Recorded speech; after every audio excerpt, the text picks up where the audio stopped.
Ever feel like you're stuck? Working hard, but not really getting anywhere. Yeah, I think we've all been there.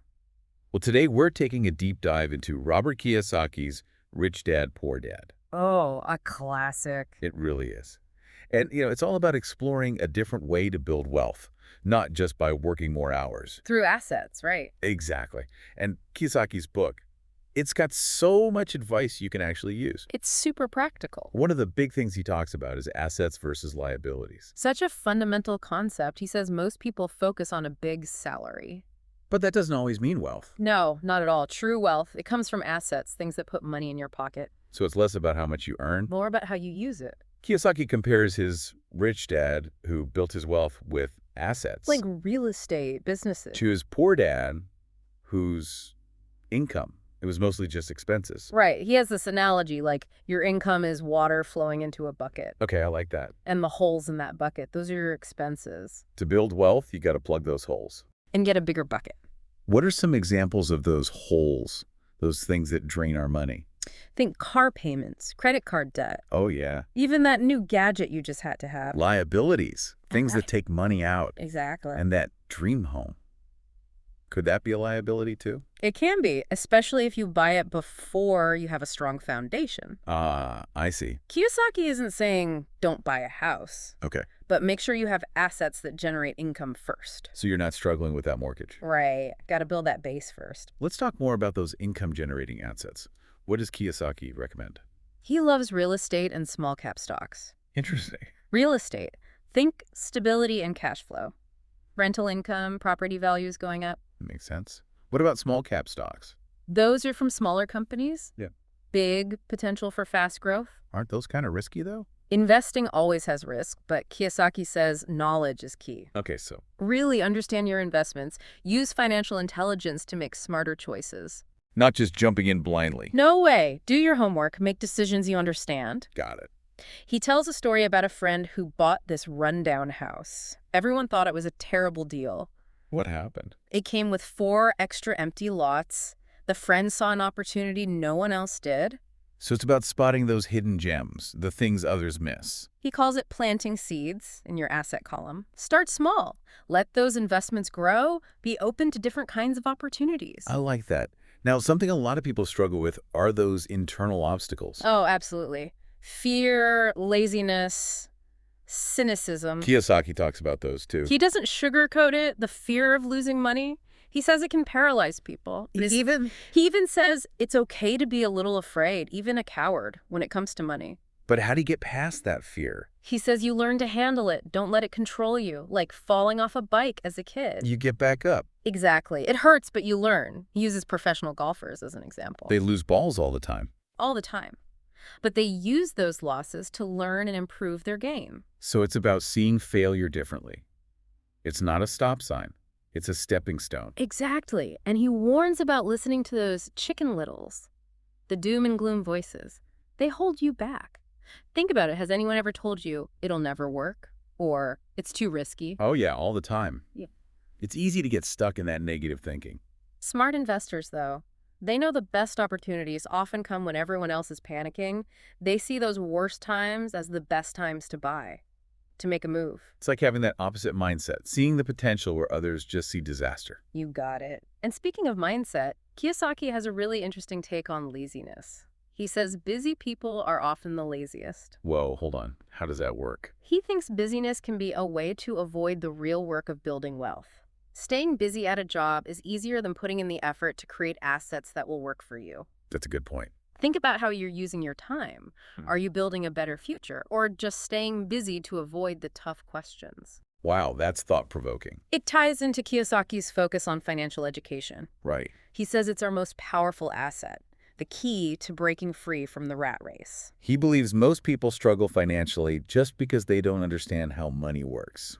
It's not just about working hard. It's about working smart, understanding the system. Exactly. And that leads us to Kiyosaki's 10 steps to awaken your financial genius. He followed these himself on his journey to wealth. We won't go into all of them today, Okay. but let's focus on a few that are really relevant for people just starting out. I'm all ears. Let's hear those nuggets of wisdom. The first step is finding a reason bigger than just reality. Like a driving purpose. What's your purpose? It's not just making money, it's connecting your financial goals to something with deeper meaning. Like that Olympic swimmer Kiyosaki talks about. She was driven by love for herself and her family. Exactly. It wasn't just about winning medals, it was about achieving something bigger. And that fueled her dedication, her sacrifices. Think about what you're passionate about. What legacy do you want to leave? How can financial freedom help you reach those goals? Aligning your financial goals with something you really believe in, something that gives you that fire. Exactly. Now, step 2. Choose your friends carefully.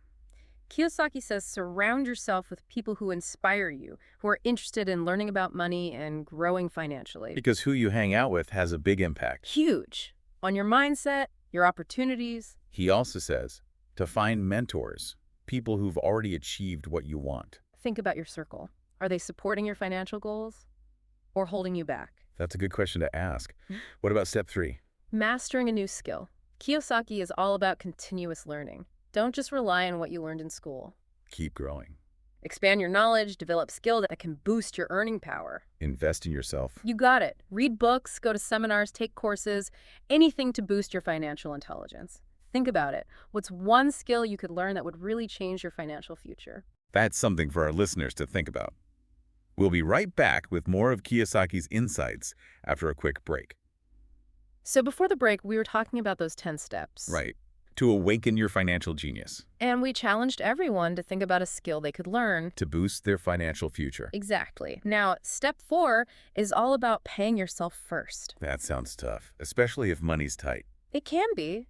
You might think, I'll save when I have more. But Kiyosaki says that's backwards. Oh, interesting. He says, make it a habit. Set money aside for yourself, even if it's a small amount at first.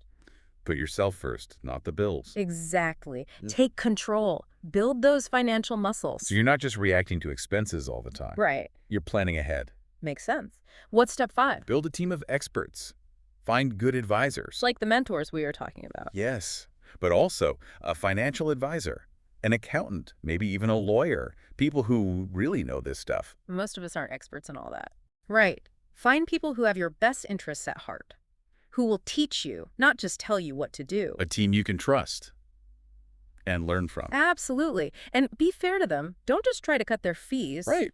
Build good relationships where everyone benefits. Makes sense. Now, step 6 is interesting. Kiyosaki says, make it a game.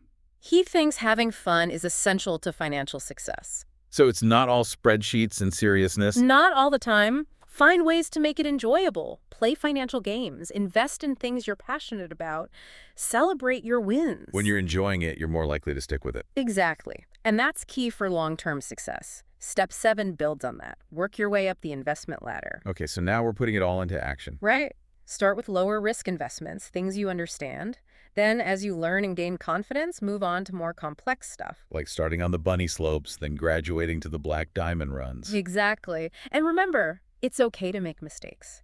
Think about those golfers again. They use their losses to get better. It's not about being perfect. It's about learning as you go. You got it. Now, step 8. This might sound obvious.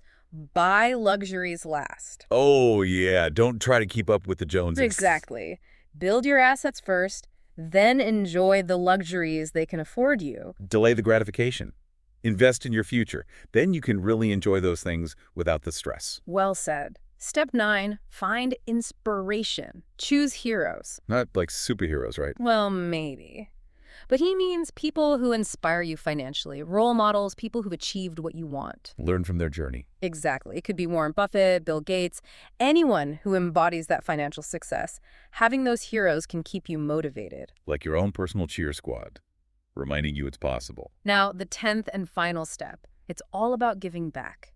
Teach, and you shall receive. So, share your knowledge. Help others succeed too. He's a big believer in that. Giving back, creating a ripple effect. Building a community of financial smarts. Well said. Now, these 10 steps might feel overwhelming, but remember, you don't have to do everything at once. Just take it one step at a time. Find what works for you. Not every step will resonate with everyone. The key is to find your own path to financial freedom. Create a plan that fits your goals, your values. Exactly. Now, before we move on, I'm curious, what's resonating with you from these 10 steps? What are your takeaways so far? I'm really drawn to finding that bigger purpose, paying myself first, and making it fun. I think those things can really shift your mindset, make this whole journey more enjoyable. Absolutely. Those are some great ones to focus on. Okay, so we've talked about the 10 steps, but one thing that keeps coming up for me is this idea of the path. Yeah, Kiyosaki talks a lot about that. It's not just the destination, it's the journey, finding your path. I'm curious, what do you think he means by that? He says it's essential for your finances, but also for you as a person, feeling fulfilled. He tells this story about a classmate from the Merchant Marine Academy. Oh, yeah. They both realized, life at sea wasn't for them, but they took different paths. Kiyosaki started his own ventures, his friend went to law school, became super successful, What? but unhappy. He had the money, but not the happiness. So success isn't the same for everyone. It's about finding what fits you, your values, what you're passionate about. Exactly. And Kiyosaki, he challenges those traditional ideas of success. His poor dad criticized him a lot when he quit his high-paying job. It's tough going against what everyone expects, especially when the people closest to you don't get it. He says for his poor dad, job security was everything. But for his rich dad, it was all about learning, growing, totally different mindsets. Sometimes you have to break free from those old beliefs, even if it means doing something unconventional. Absolutely. And he's honest, finding your path isn't always easy. He talks about feeling lost, dealing with setbacks. It's a process. It's good to hear that even someone like Kiyosaki had those moments. Mhm. We all do. It's part of the journey. He says, see those challenges as chances to learn, to become stronger. Okay, but how do we find our path? Any tips from Kiyosaki? He says, follow your gut. Those instincts often point you in the right direction. Be open to new things. Always be learning, growing. Have that growth mindset. Be willing to try things, even if they scare you a little. Right. And he says financial education is a big part of it. The more you understand money, the better choices you can make. It's about taking charge of your financial future. Not letting it control you. And most importantly, he says, take action. Don't just read about it. Do it. Put it into practice. Start small, take some calculated risks, learn from your mistakes. Every step gets you closer. So we talked about purpose, finding your why. Kiyosaki also talks about having a reason bigger than just yourself. He has this great example of a guy named Bill. Bill started a company to bring clean water to villages. It wasn't about the money for him. It was about making a difference. So connect your financial goals to something meaningful, something more than just money. Exactly. And Kiyosaki believes when you have that strong purpose, you're more likely to overcome challenges and succeed, not just with money, but in all areas of life. It's not just about building wealth for yourself. It's about using that wealth to do good. Well said. Rich dad, poor dad might not have all the answers, but it gives you a lot to think about, a lot of practical advice. This deep dive has been eye-opening. I feel like I have a whole new outlook on building wealth, on what financial freedom really means. As we wrap up, I want to leave you with a final thought from Kiyosaki. He says, the path is the goal.